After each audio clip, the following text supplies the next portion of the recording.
Hi, I'm John Emmett, and a vital part of any team is the coaching staff, and it's a great pleasure to be joined by James Gray, very experienced laser, or that's now ILCA sailor in his own right. Please, can you tell us your current role for the RYA?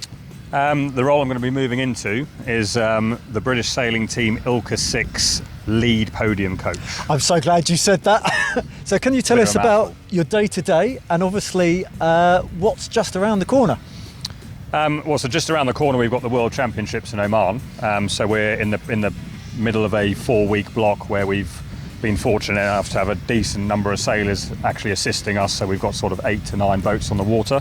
All working hard? All working very hard, and also it's enabled us to do some good starting and racing and decision-making based work and really ramp up the intensity of what we're doing.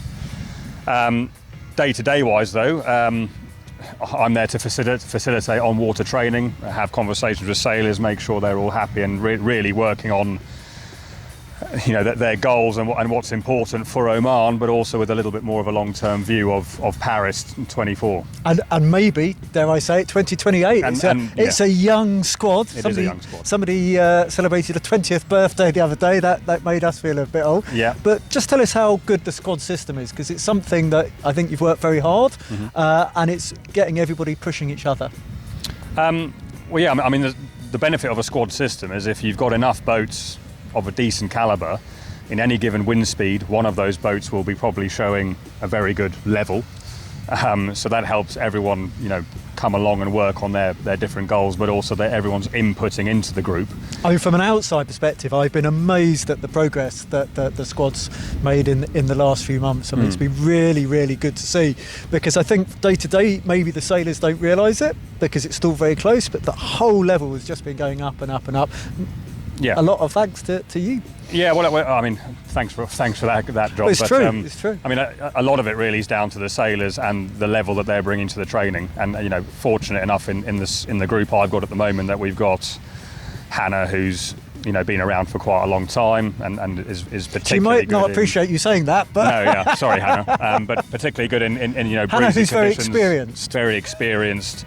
And certainly a very good marker for the girls when it gets breezy. Top 10 in the world in the previous occasion. And then you've got both Daisy and Matilda, who in different years are either Youth World Sailing or Class World Sailing medalists. And so therefore they bring in a good level, and they're pushing Hannah, who's older, and she's also helping them out. So, between the three of them, it actually works really well. And it's probably obvious to a lot of people where we are, but perhaps you can tell us that. And about this venue, I always come across as very biased, but I would feel for good reason. Yeah, I'd say sunny Weymouth, but it's definitely getting to that point in the year where the woolly hat has to be brought out.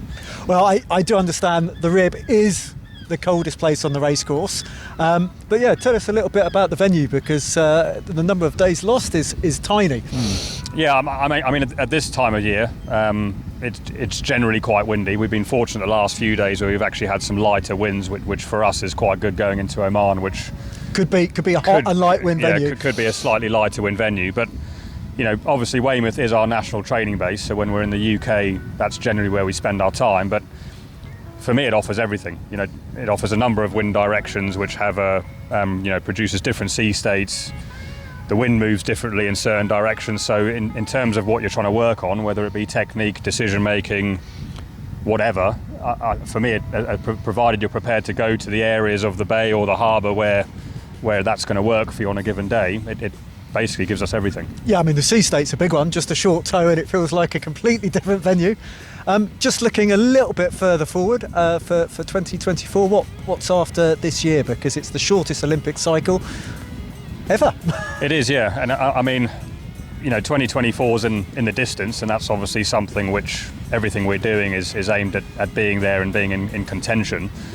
But, shorter term wise, actually the priority is to help everyone keep developing, because there's still quite a lot of headroom, I think, in all three of the sailors, and therefore we don't want to get too carried away by thinking too far into the future. It's actually more about making sure we're making the right gains now, so that in the future, for long term, we're in a completely different place. So that's what we'll be aiming to do over the winter period and going into next year. And at the end of the day, every event you go to is just another opportunity to get better. So another stepping stone. That's kind of how we approach it. Just keep trying to get better, and the long term will take care of itself if we do all the right things in the short term.